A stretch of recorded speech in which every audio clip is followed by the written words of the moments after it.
So it's been a while since I last made a video, so I figured it was time to make a new one. This game was played against, well, I played this game against Fritz 13 in sparring mode again. It was really hard, and I was black, and the time control was, I don't know, it was just a blitz game. Okay, so white Fritz 13 played d4, I played knight f6, c4, e6, knight f3, and b6. And this is the start of the Queen's Indian. If white plays knight to c3, I believe black's most common move is bishop e4, and then the game could turn into all sorts of opening, but probably the names of Indian, Leningrad or something like that. I also play if knight c3, bishop e4, bishop g5. I've seen that happen many times. And then perhaps something like c5. I like to get my queen to a5 and stuff like that. But anyway, that's a different discussion, and I also believe that I made a video too about that opening. So anyway, e6, knight f3, b6, g3, bishop a6. This is actually one of the most, well, one of the two most common moves. One is bishop b7 and the other is bishop a6. So pick your choice. I mean, I think both are equally good, but I like bishop a6. It's a little bit aggressive. It immediately attacks the pawn on c4, and obviously white has to respond in one way or the other. If the computer played queen b3, which is actually the most common move here, but I believe bishop b3 is also good. And then after bishop to b4 check, it asks what he wants to play, either knight c3 or bishop d2. And if bishop d2, then you simply go back with your bishop to e7 here and start developing normally. But here after queen b3, that isn't possible, so I play the most common move here, actually knight to c6, knight bd2, and I went back, since this bishop isn't actually doing anything, so I went back to b7, and now e3, and here after knight to a5, we both went on a book, and I believe a5 would have been in book here. So, but you know, it doesn't matter, it's not like you have to play all the book moves or something like that. I mean, it's not, the moves aren't carved into stone. So knight a5, simply driving the queen away. He went back to d1. I played bishop e7, bishop d3, d5, castles, b3, c5, bishop e2, bishop a6.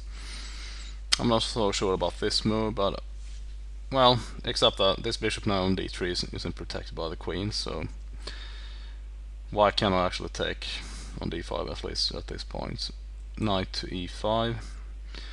Now the bishop is protected. Rook c8, queen c2. Personally, I wouldn't like to have my queen sort of pinned like this. So c takes, opening up the c file. And now the pawn on c4 is pinned. Obviously, if c takes d5, the queen on c2 is hanging. So I played h6 in case my knight on b6 would ever move someplace, and also this pawn on h7 is no longer attacked. Rook a1, queen c7, queen b2, d takes, knight takes, b takes, bishop b7. So white has a weak pawn on c4. f3, bishop c5. I wanted to trade off a bunch of pieces around the isolated weak pawn on c4. So to bishop a8 there was a trade, bishop takes, and I played b takes. Obviously I cannot take with the queen, because if queen takes c5, I will lose the exchange immediately with bishop to h7 check, and when I take back, this rook on d8 would hang. So that would be a small disaster. So I played b takes, rook b1, knight d7. Now I simply want to trade off a bunch of pieces, and white agreed. Knight takes, rook takes, queen e5, rook c to d8, rook b8, bishop c6, a3, f6, rook takes, and here queen f4. I ran an analysis today, actually, about 4 or 5 days after I played this game, and Fritz gave queen f4 2 question marks, because after e5 and queen f5 I'll play e4, so that's the point. Obviously white will lose a piece here, because if let's say f takes e4, I will simply take the bishop on d3, and if white would take back, I would have bishop takes e4 with check, and you know, white would simply lose the queen. And if bishop takes, well, that's the most obvious, because I would simply take the rook with check, and then I would take the bishop. And obviously the queen cannot take. So either way, no matter what white does here, he's going to lose something. So he just made a move here, rook d1, and here I won the bishop. Rook takes, queen d7. Obviously I want to trade off pieces now when I'm up a whole piece, a bishop. Queen c2, bishop a4, queen c3, bishop c6, and here comes the other big mistake according to Fritz. And I agree, because here I can play queen d4, and well, okay, it's not like white is forced to trade, but after queen d4 it gets very difficult here. I mean, if the computer played queen takes d4, there was also queen c1 and then bishop b7 or something like that. I don't know. Obviously the idea is to play bishop a6 and simply take the pawn on c4. Anyway, but queen d4, queen takes d4, c takes, king f2, king f7. I'm going to lose my pawn on d4, but you know, it doesn't really matter. And this was a blitz game, so the move king e5 was unnecessary, because I'm going to lose the pawn anyway after f4 check. I went to d6, king takes, a5, c5 check. I went to e6, f5 check. So, you know, it's not like these checks are going to make any difference. Of course, I have a bishop here, even though white has a bunch of pawns, but it doesn't really matter. It's completely lost for white. King d7, g4, so white has a few more pawn pushes to make, and then he's going to run out of those moves. a4, h3, bishop e5, e5, f takes, king takes. King e7, h4, bishop c6, g5, h5, and f6. Another double question mark. And okay, I just took g takes, king f7, king d6, bishop e5. So it looks like white. I mean, for a beginner might think that white actually has a chance here, but that's an illusion, because my idea is actually to give up this bishop for this pawn anyway.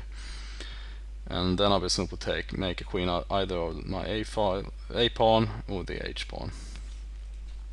So either way, it doesn't matter. Bishop d7, king d6.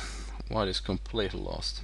Bishop g4, king e5, king g6, c6. And now I just wasted a couple of moves. As you can see, white cannot make a move with either of these pawns. And the only move is to push. But it chose to move the king, but you know, okay, f7, king d6, king g6.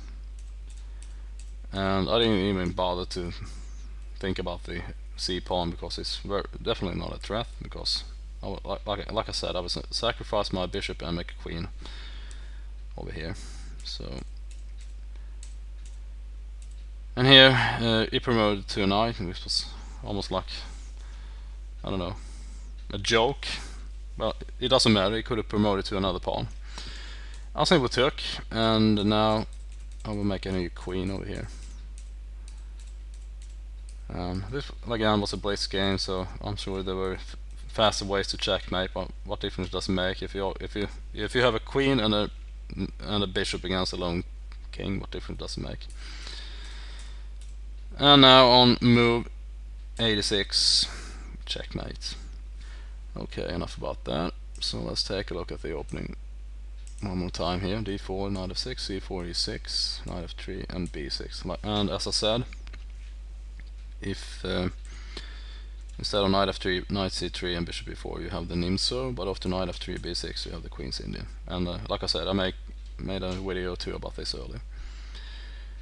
And g3, bishop a6, either that or bishop to b7, queen b3 or b3.